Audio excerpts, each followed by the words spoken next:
This episode is brought to you by my friend Rebecca Walser, a financial expert who can help you protect your wealth. Book your free call with her team by going to friendofdinesh.com. That's friendofdinesh.com.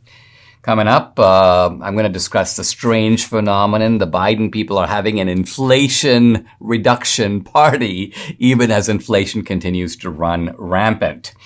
The Trump lawyers have filed a very interesting brief in the Mar-a-Lago raid. I'll discuss that and argue that it puts the Biden DOJ in an awkward position. Proud Boys leader Enrique Henry Tarrio's mom, Zuny Tarrio, will join me. She's going to talk about her son's involvement in January 6th. This is the Dinesh D'Souza Show.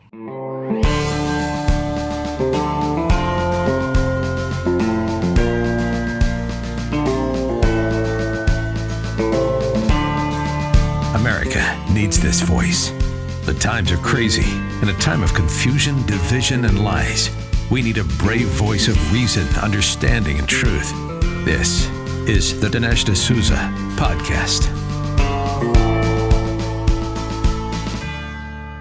The Biden regime is trying to, pull the wool over the eyes of the American people on inflation, and they're kind of using every tactic, every rhetorical strategy they have to do that. Now, let's remember when they say things like, we haven't had any inflation this month, really what they mean is that if prices go up, let's just say 5% or 7% or 8% and stay there, they consider this to be inflation coming to an end. In other words, prices go up. They don't come back down to where they were before. They just don't go any higher. And so Biden thought that let's have an inflation party. Let's have an inflation party because, after all, we've passed the so-called Inflation Reduction Act. And since we're calling it that, we're going to try to convince people that that is actually occurring. Inflation is coming down. And let's have a party and everybody's going to get the idea, wow, it must have come down. A, they've passed an Inflation Reduction Act to reduce inflation. And number two, they all look really happy and are smiling, so things must be going really well. James Taylor, the singer, was brought to sing Fire and Rain. Now, I'm kind of a fan of James Taylor, but I'm a fan of James Taylor like circa 1978. This idea of bringing on these, 90-year-old rock singers to, to perform with their hoarse voices is a whole different matter today. But what made the whole scene ridiculous is here you have the president, you've got the heads of Congress, you've got Pelosi, you've got Schumer. They're all patting themselves on the back, a job well done. Now, the funny thing of this was that while this was going on, and I actually remember seeing the chyron on CNN, CNN has a split screen. On the one side, they're showing, the celebration. And on the other side, they're showing the Dow Jones average plummeting. The Dow went down, 1276 in one day, 1,276 points. Now, why? Because the market, the people who watch the market realize that inflation is actually very, very bad. In fact, the extent of how bad it is camouflaged by the fact that Biden has been releasing oil from the strategic reserve, and oil prices have in fact gone down.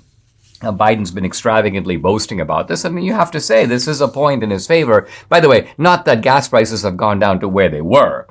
Gas prices have gone down about $1.30. They're still $1.30 higher than when Biden took office. So we're still paying quite a bit more for gas, but not as much as we were paying a month or so ago. But this gain, if you want to call it that, in other words, this benefit on the gas side, is more than canceled out by higher prices in other areas, what is sometimes by economists called core inflation.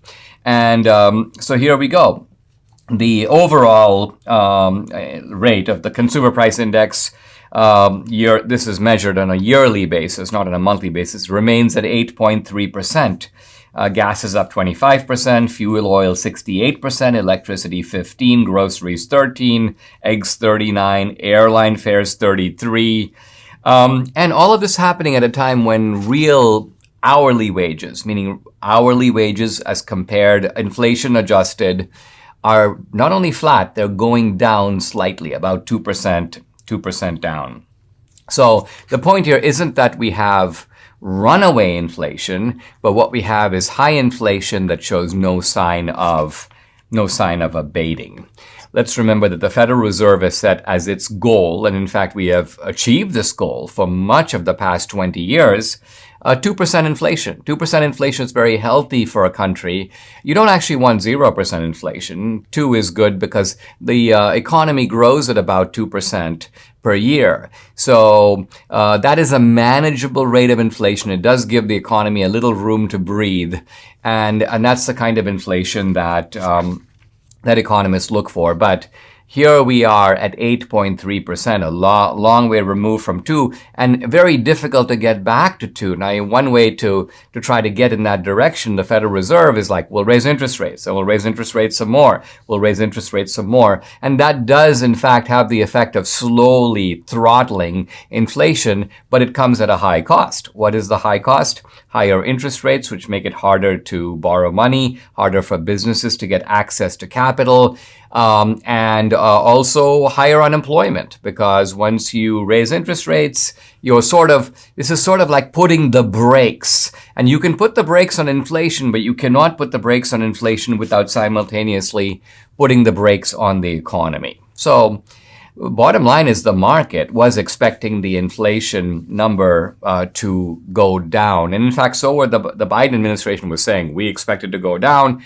The market thought, well, maybe it will go down a little bit. But the fact that it hasn't gone down at all, and that the reductions in gas prices have been canceled out by increases in other areas, show us that Biden is running a very bad economy. And this is no cause whatsoever for having a party. It's no cause for celebration. Can you believe the FBI just raided Mike Lindell and took away his phone? I mean, how ridiculous is this? What are they arguing? He's got classified information, hiding in his pillows, or he's got, secrets imprinted in invisible ink on his sheets. This is so stupid.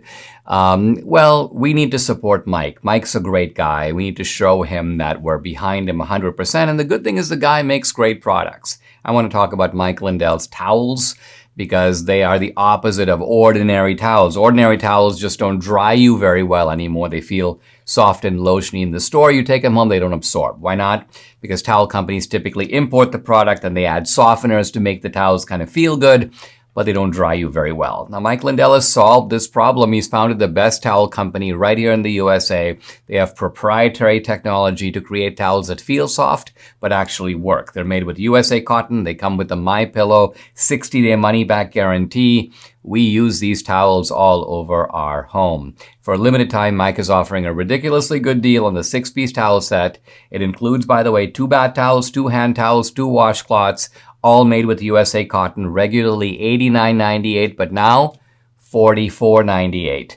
Call 800-876-0227. That number again, 800-876-0227, or just go to mypillow.com to enjoy the offer. Get the discounts. By the way, discounts on all the MyPillow products. You got to use promo code DINESH Dinesh. Donald Trump's attorneys have filed a document in the Southern District of Florida. This is the West Palm Beach Division. This is before Judge Eileen Cannon. This is in the matter of the Mar-a-Lago raid. So to bring you up to speed, Judge Cannon has ordered the appointment of a special master. The special master is a kind of third party, a neutral guy, to review all the documents seized by the FBI and by the Biden DOJ. And the idea is that the special master will decide which of those documents can be retained by the government, which of those documents have to be returned to Trump. Basically, Judge Cannon says, I don't trust the Biden DOJ to perform this task fairly. Now, the Biden people are fighting this bitterly. They're threatening to appeal, which of course is their right, but, good luck. First of all, they'd be appealing to an appellate court that is majority Republican, and even if they appeal that, it's going to go to the Supreme Court. So good luck, guys. Knock yourselves out with the appeal. But even as they are threatening to appeal, they do have to fight it out before Judge Cannon. Now they're trying to say, the Biden administration, that the special master can review the documents, but should not have access to any of the classified documents. And who gets to determine what's a classified document? The Biden DOJ goes, well, we do. So we will designate all these documents as classified. We will separate them out. We will give the rest of the documents to the special master. And the Trump people say that's ridiculous. First of all, the issue of whether a document is classified or declassified, and by the way, a document can be originally classified but then have been declassified either by Trump or through a declassification process. The Trump attorneys go, it's not been determined what is and is not classified. They don't, meaning the Biden DOJ doesn't get to say, we've classified all these documents in our opinion. We think that they're all classified. So none of these go to the special master.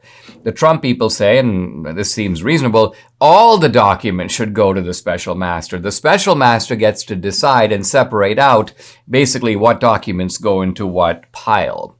But as the Trump lawyers make their case, they lay out a bunch of interesting stuff that I think is worth thinking about. First of all, they call this whole thing a, quote, document storage dispute that has spiraled out of control. And I think what they mean by out of control is that the Biden people are out of control. Trump, it turns out, at least this is the contention of the Trump team, has every right to access to all, and I emphasize all, his own personal and professional records during his term in office. In other words, there's no such thing as a classified document to which Trump himself has no access. Trump has access to all of it. As long as it was in his administration, as long as it was under his purview, he has a right to access it. Now, it doesn't mean that the documents can't be stored with the archives, or it doesn't mean that the documents can't be kept with the government. But even if they were kept with the government, Trump would still have access to them. Now, the idea of where documents are stored and who should be storing them, in other words, are the documents personal and should therefore be stored with Trump?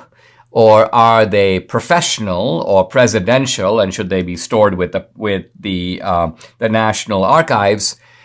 This is determined by something called the Presidential Records Act, otherwise known as the PRA. Now, the PRA is simply a way of specifying where the documents should be located, not who has access to them. Trump has access to them no matter what. But because this is a law, the Presidential Records Act, about document storage, it is a purely civil matter. In other words, there is a process of negotiation that goes back and forth between the National Archives and Records Administration, the so-called NARA, and presidents to determine exactly how these documents are separated out. There's absolutely no provision in this law for criminal penalties. In other words, it's not a crime for a document to be in the wrong place. It's simply a matter of a back and forth process of consultation with regard to where the documents are ultimately delivered. And so I think what the Trump lawyers are saying is, and this would hardly be new, that the Democrats and the Biden administration are trying to criminalize what is essentially a civil matter.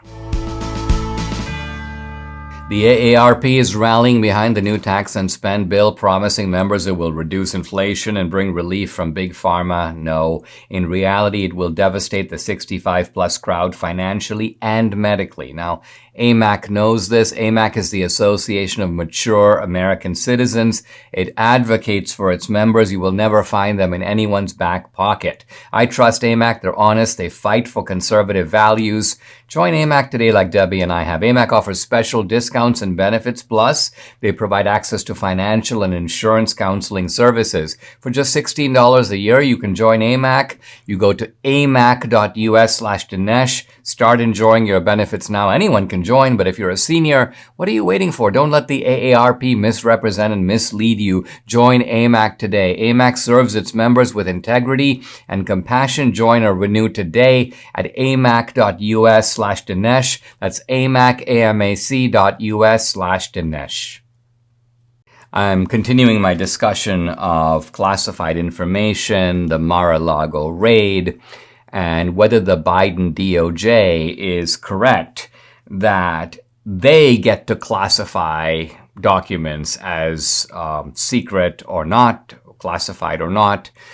They get to keep those documents that they classify as classified outside the purview of the so-called special master who is being appointed to review these documents.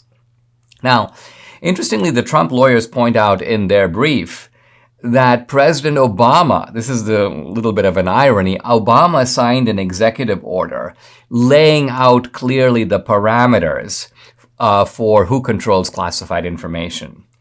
And according to that executive order signed by Obama, the president and the president alone has absolute authority to declassify any information at his or her discretion.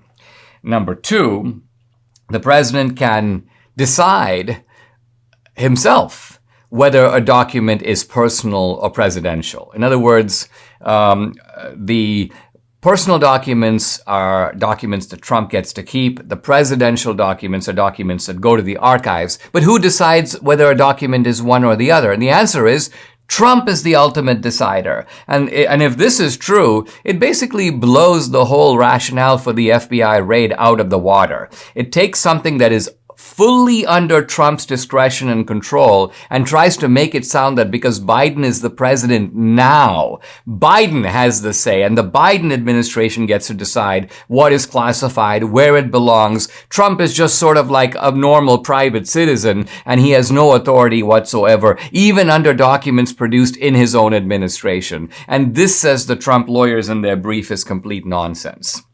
Now, there's a final point I want to emphasize here, and that is that the Biden DOJ is making the point that the government will suffer irreparable harm, in other words, harm to national security, if the court rules against them, and if the court basically says that these documents have got to be turned over to the special master.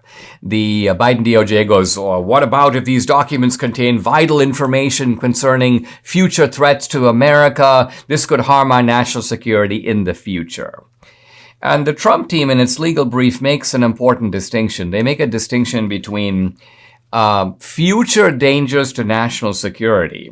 Well, that's one thing. And whether or not a crime has been committed in the past. Let's remember that the point of the raid is to look for evidence of a crime. Now, obviously, if you're looking for evidence of a crime, the crime would have to have been committed at some point in the past. So, says the Trump team, we have two separate matters. Was, in fact, a crime committed in the past at some time, as reflected in the information in these documents? And a separate issue completely. Do these documents contain any information that pose a future danger to America's national security? Now, for a little moment of realism, A, these documents are boxed. B, they are in a locked storage with a double lock at the insistence of the FBI. C, let's remember, I mean, Debbie and I have now been to Mar-a-Lago, 3 or 4 times. The place is guarded by the Secret Service. So we're talking about a highly guarded facility. It's not exactly that these documents are available for general display or they're being handed out to guests or they're being made available to the public. Not at all.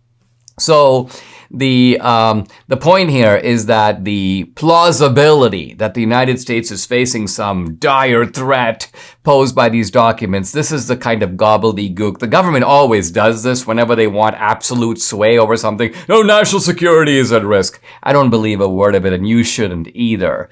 The important point here is that this was all done under the pretext of trying to search for a crime. Trump is entitled to not only his own civil rights and his own protections as an individual, he's entitled to all the presidential rights of being able to exercise a sort of complete sway over this material that came out of his administration. So we're going to see how all of this develops, but it looks to me like this is a pretty strong case put forward by the Trump lawyers that undercuts the basic rationale for the confiscation and for the search. It's pretty colorful, you've noticed, at the grocery store in the produce section. All the vibrant colors of fruits and veggies, the reds, the greens, the yellows. And our friend Dr. Howard and Balance of Nature explains that all the colors you see represent nutritional variety. Now, I don't eat anywhere near the 10 daily servings of fruits and veggies that I should, so Balance of Nature is the way I give my body what it needs to stay healthy. Debbie and I take these 6 little fruits and veggie capsules each day. Each daily dose is made up of a blend of 31 different fruits and veggies. 31, so variety equals vitality. Give your body everything it needs with Balance of Nature. Invest in your health. Join me and experience the Balance of Nature difference for years to come. For a limited time, all new preferred customers get an additional 35% discount and free shipping on your first Balance of Nature order. Use discount code AMERICA. Call 800-246-8750. That's 800-246-8751, or go to balanceofnature.com and use discount code AMERICA. Guys, as you know, I've been covering the January 6th aftermath fairly extensively, and I'm really happy to welcome to the podcast Zuny Tarrio. She's the mom of Enrique Henry Tarrio. He's the leader of the group that is known as the Proud Boys. Zuny, welcome to the podcast. Thank you for joining me. This is a pretty serious situation because you've got your son incarcerated along with some of these other Proud Boys, and facing charges that seem to me to be just downright ridiculous, which is charges of conspiracy. I assume conspiracy to overthrow the government.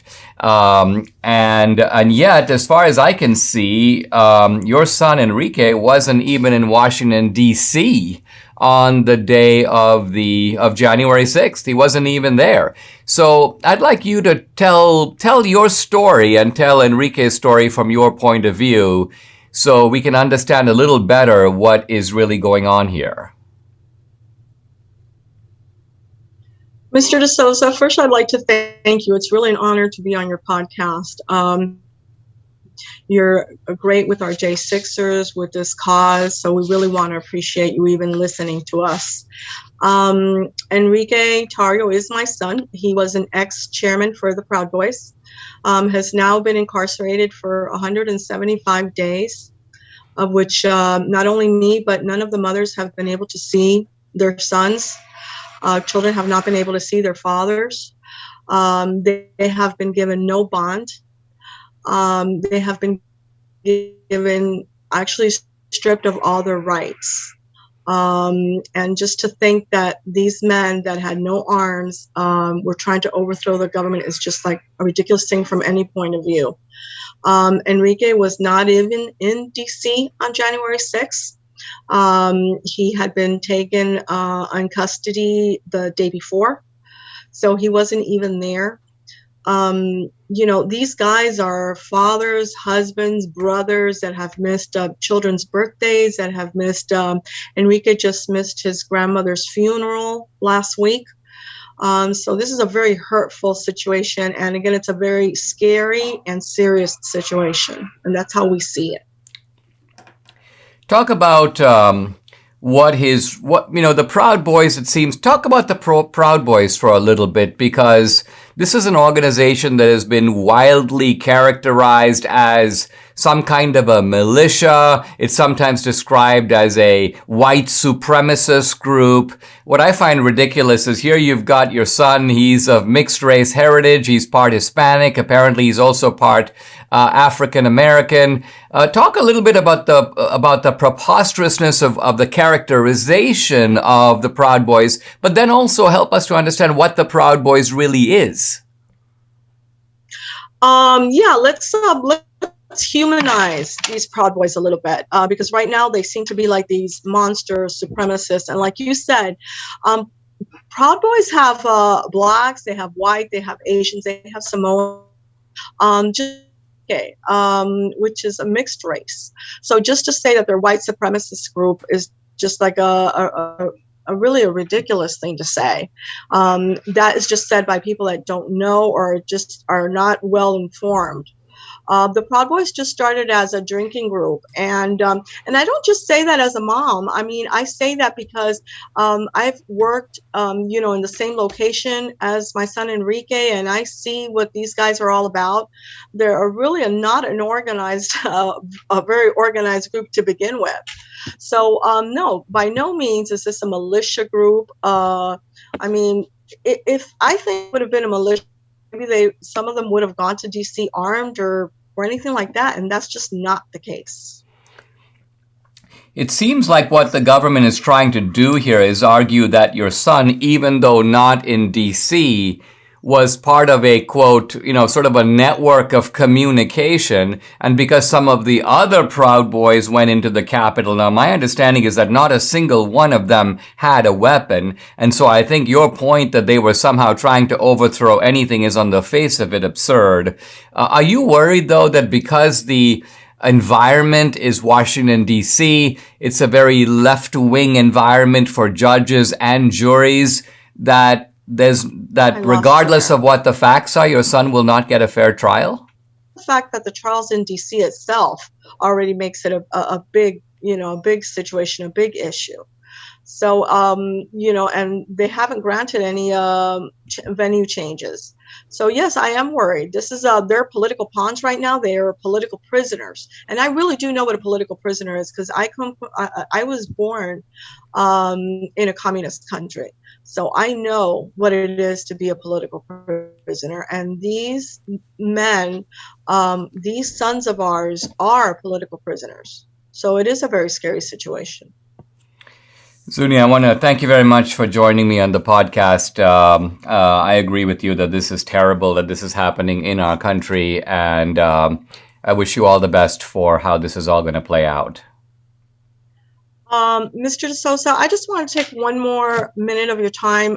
Enrique hasn't done any interviews since he's been, and but he did want me to read like a 1 minute thing that he put together for you for your show, and I think it's going to mean a lot to a lot of people of what the demeanor of these men is like, if that's at all possible. Yeah, go for it. Okay. Enrique wrote me this morning so I can share it on your show, and it says, those that I always have, I cannot comment much on what's going on in my case. What I can say is that we are innocent of the charges levied against us, and that we all, with smiles on our faces and God in our hearts, are looking forward to our day in court. I, for one, have not lost faith in our justice system. You may call me naive, but hope on the warm hugs of our families outside our courthouse. We are strong and our faith is unshakable. So we ask that you do not fret and do not cry for us. Know that we are relentless and do not be saddened. Not only can no one be against us because God is with us, but we have our families and we have you. So we lay our head in our pillows, knowing that our future is bright and knowing we did nothing wrong. I do have something to ask, though. It's not donations, commissary, care packages. We ask for prayers. Fear is attempting to divide us, and the only thing that can keep us united is love. God's love conquers fear, and like the bronze statue of the fearless girl standing against the bull in Manhattan, we too must show that fearlessness. Who knows, one day another bronze statue, this one can be put on the wall. One can only hope. We love you and thank you. Thank you, Mr. D'Souza. Thank you so much for letting me be on the show and for sharing these words of Enrique with your audience. Absolutely. Thank you very much. Some of us wish we could rewind the clock when it comes to our health. Exercising, climbing stairs, all the things young people take for granted. These aren't things that have to stop just because you age. Neither do you have to just endure or put up with the normal aging aches and pains. Now there's a 100% drug-free solution. It's called Relief Factor. Relief Factor supports your body's fight against inflammation. That's the source of aches and pains. The vast majority of people who try Relief Factor order more because it works for them. Debbie's excited she finally gets to do her bar exercise class now that she's alleviated her frozen shoulder thanks to Relief Factor. Debbie can even do planks, push-ups. She's like, wow, I never want to be without Relief Factor again. You too can benefit. Try it for yourself. Order the 3-week quick start for the discounted price of just $19.95. Go to relieffactor.com or call 833-690-7246 to find out more. That number again, 833-690-7246, or go to relieffactor.com. Feel the difference. We sometimes wonder as we, as citizens, hear about all the crazy stuff going on around us, the problems with the border, surging crime rates, begin to wonder, well, what can I do about it? What role can an ordinary citizen play? And I got this article from a guy, I wouldn't say a friend of mine, somebody I know. His name is Rav Arora, Indian guy, Asian Indian guy. He writes for a bunch of publications, including the New York Post. And he's profiling a fellow named Don Samuels, who lives in Minnesota. In fact, he lives in Ilhan Omar's district.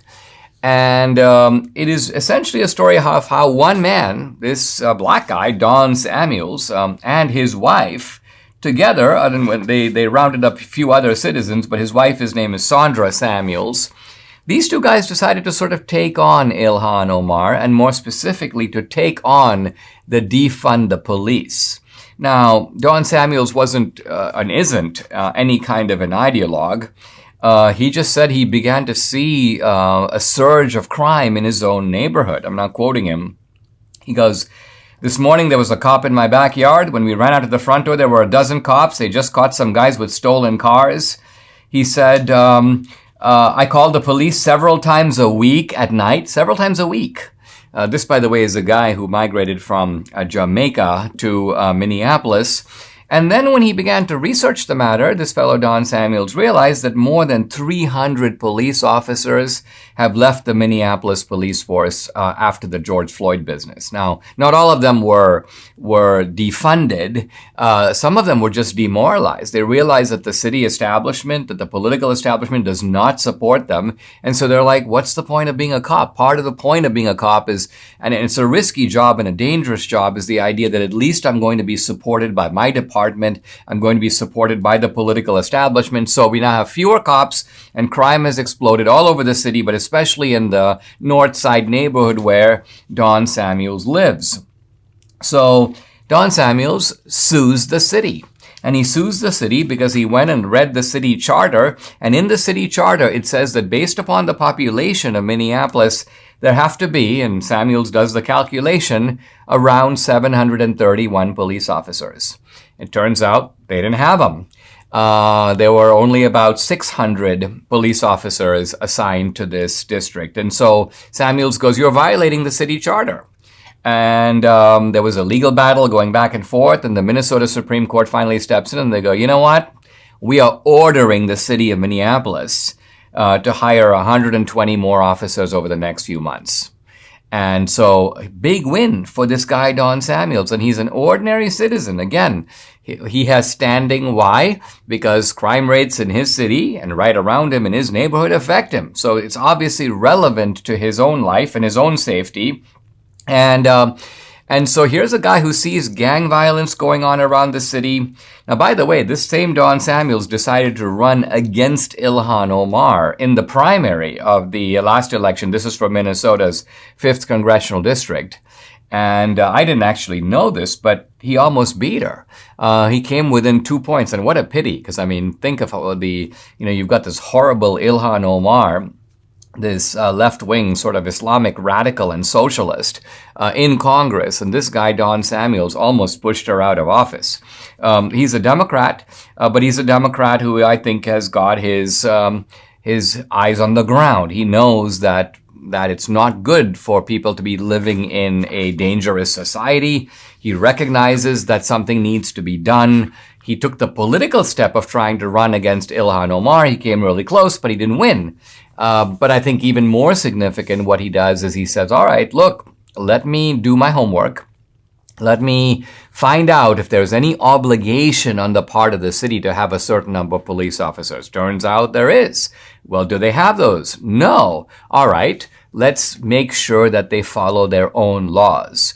I'm not making the law. The law already exists. And so Don Samuels, with his wife's support, they go ahead and press their case, and they are victorious. So I want to cite this incident as just a kind of motivational or inspirational story that even when things go wrong, we're not powerless. Most of us have actually a lot of influence if we will choose to use it.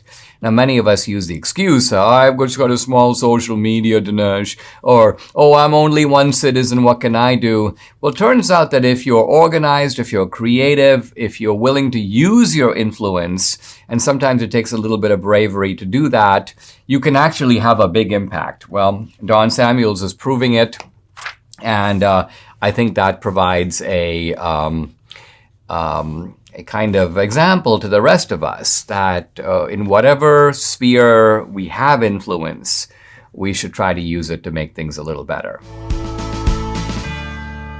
Have you seen Uncle Tom 2? It's the eye-opening documentary everyone in America should see. It offers a compelling and brave analysis of the true history of Black America, the cultural shift from prosperity, integrity, and faith to its current perceived state of anger, discontent, and victimhood. Uncle Tom 2 offers historical footage, photos, correspondence, and data to reveal the genuine strides of Black America in the 20th century, the deliberate Marxist strategy to create racial tension and replace God with government, the NAACP's sinister agenda, the fall of Black Harlem, the truth behind Black Lives Matter, and the demoralization of America for political power. Don't miss Uncle Tom 2. It's from executive producer Larry Elder and director Justin Malone with Brandon Tatum, Vodi Bakum, and Chad O. Jackson. Watch the movie on demand or buy the DVD now at salemnow.com. That's SALEM, salemnow.com. Odysseus, having been released by Calypso, is now on a boat that he has built himself. He is sailing the open sea, and he is on his way back to Ithaca. Things seem to be going well for him. He is 17 days at sea, Homer tells us. But then something happens that turns things around, and not in a good way. Well, the god Poseidon, who is the god of the sea, has been away in Ethiopia. In fact, this is kind of the opening scene of the Odyssey. We see that Poseidon is going to Ethiopia to receive some tributes from the Ethiopians. Athena uses this pretext or occasion to run to her father Zeus and plead Odysseus's case. But Poseidon is now back. And on his way back, as he's striding, you may say, across the sea, he looks and sees Odysseus. Now, for reasons that will become clear a little later in the story, we have a flashback section in books 9 through 12, and we'll understand the reason for this. But Poseidon despises Odysseus. He hates him, and he wants to cause trouble for him. Now, Poseidon knows that he can't stop Odysseus from getting home. He, in fact, can't even stop Odysseus from reaching his next destination, which is the land of the Faekians.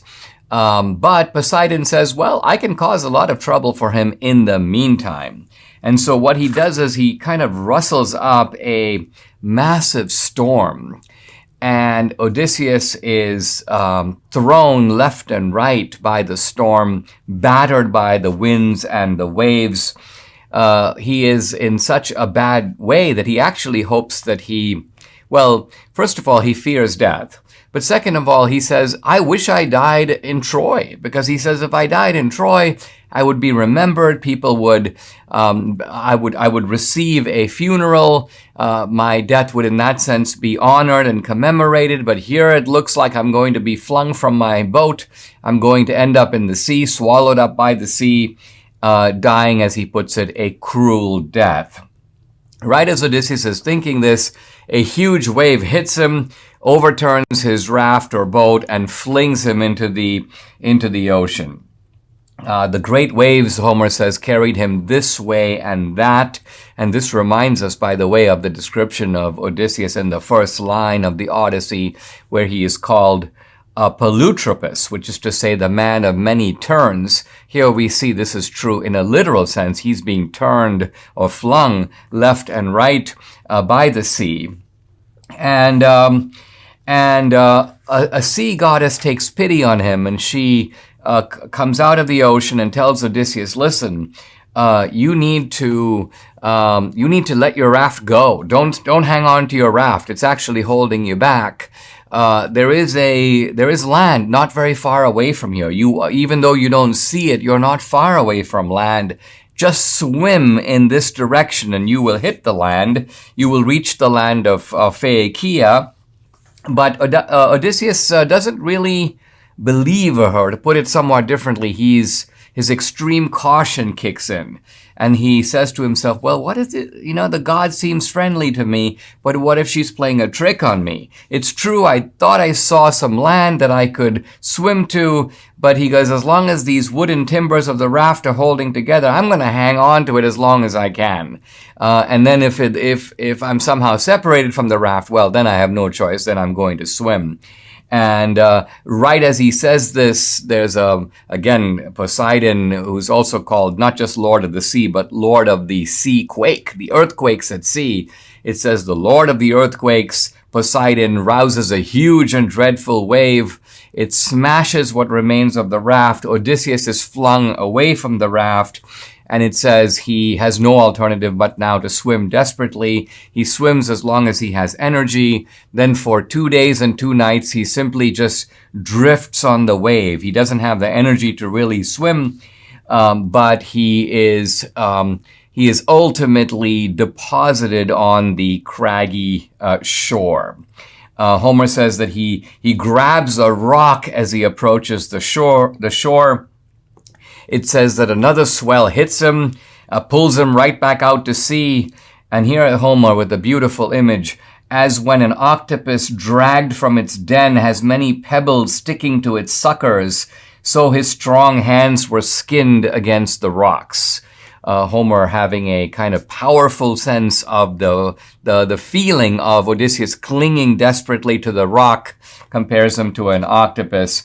In any event, Odysseus ultimately is able to get to the shore.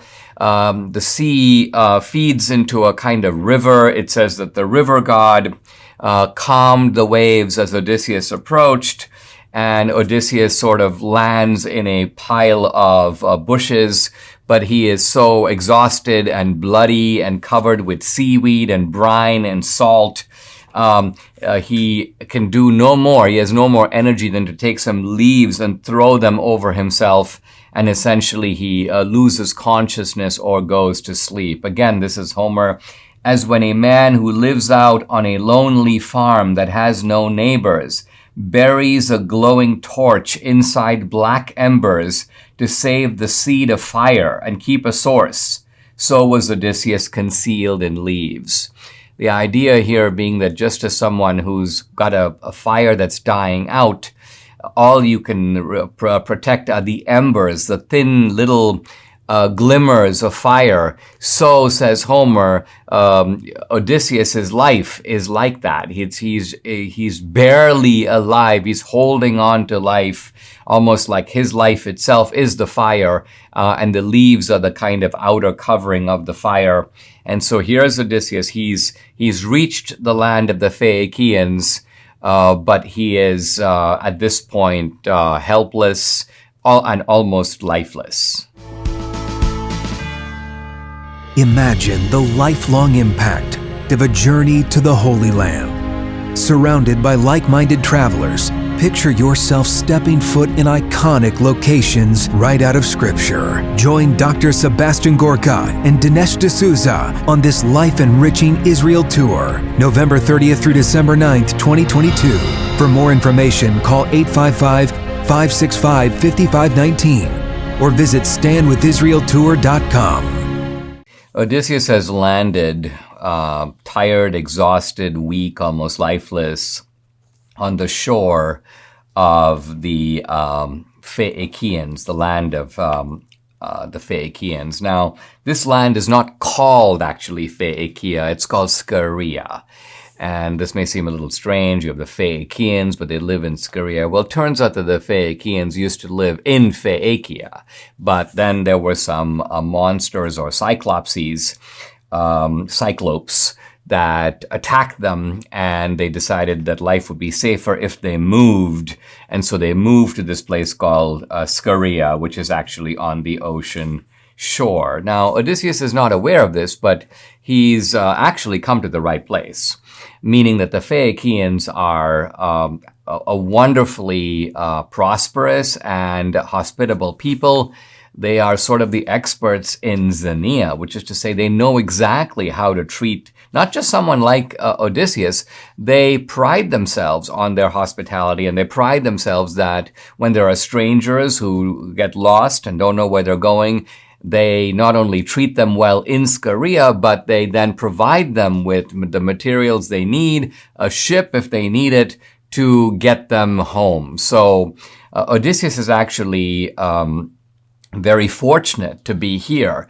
But of course, he's not in the city of Scaria. That is some distance away. Here he is isolated by the shore. So Homer needs some way for Odysseus to be rescued.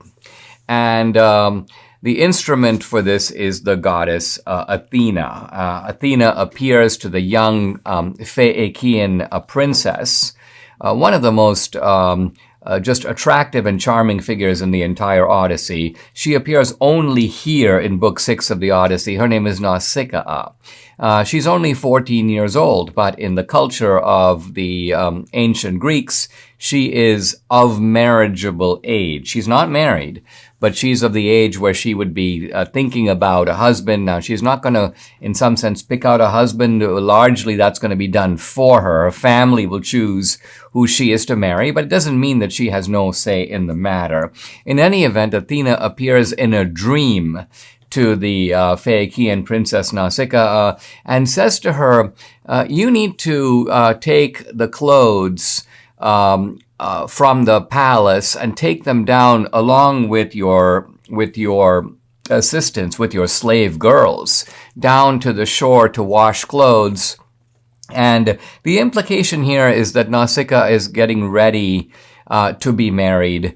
And so this act of sort of going down to the shore to wash clothes is a symbol of what her life will be like in part after she's married. And so Nausicaa wakes up and she has this dream, and she follows the instruction of the dream, which is to say she rounds up her slave girl. She gets the permission of her parents. Her parents, by the way, are very aware that there's a kind of symbolic significance to this sort of act of washing clothes.